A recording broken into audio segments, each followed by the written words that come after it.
Well, there was a payoff to your feud here. 5 weeks after you've been on the shelf, you return to the ring for Great American Bash 1989. There's 12,500 fans there. 11,500 are paying 188 grand. You guys go 17 minutes and 23 seconds. You retain the title, and Meltzer loved it. He gave it 4.5 stars. And there's a post match where we get to involve Sting and Muda. And man, this is one of the all time great WCW shows. A lot of my friends who love WCW still hold Great American Bash 89 in really high regard. Where does that one rank for you? Um, oh, for me individually, I mean, I loved it.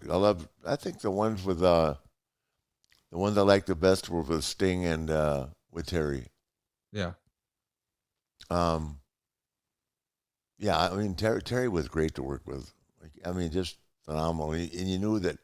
Thing about Terry, Terry was at the point there where he was entertaining. You know, he was wobbling his knees and stuff like that. But the Terry Funk 10 years prior to that, you know, wore short tights, had his hair cut completely different, and was like the world champion. Now he was a character. Does that make sense? And he was a great world champion. But I almost enjoyed the character Terry Funk as much as I did him being a great champion because he was funny. He ran from me at the hotel bar. I love it. That tells you you're doing something I right, man. just lost. I just lost a foot of a test, Flair, and you want me to have a drink with you? Damn. Yeah, they got some of mine tested too, Terry. The rest of it, the Conrads. Oh my gosh, listen to you.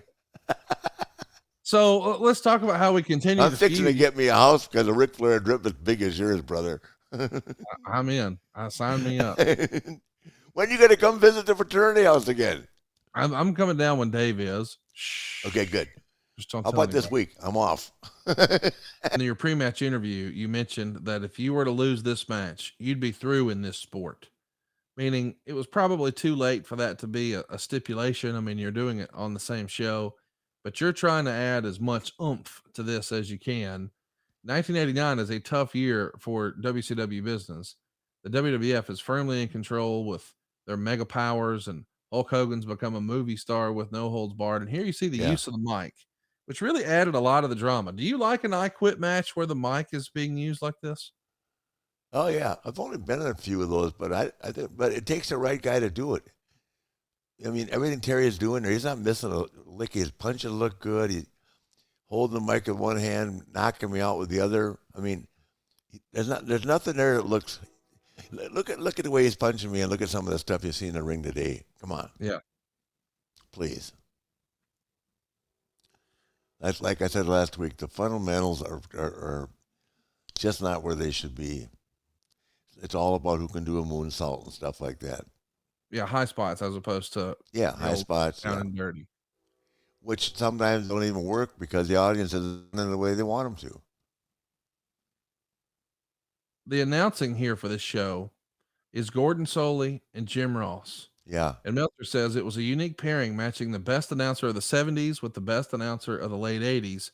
absolutely, Ironically, the main event was a similar matchup. I think that's cool. absolutely. Gordon Soley and JR, the best of the 70s, best of the 80s, and here Funk and Flair, best of the 70s, best of the 80s. And who better than Tommy Young? Yeah, there's another guy should be in the Hall of Fame. For sure. Look at Terry. Trying to escape, and you're chasing him, man. And I am hitting him so damn hard there. He goes, he just, he goes, is that all you got?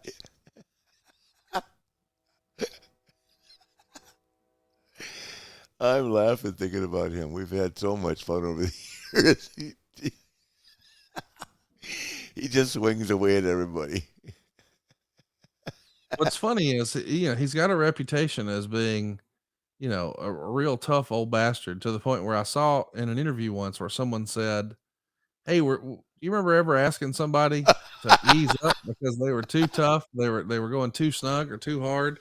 He almost laughed and said, "No, I'd never say some shit like that," which just made me double over laughing. Like, Say of that course again not. now.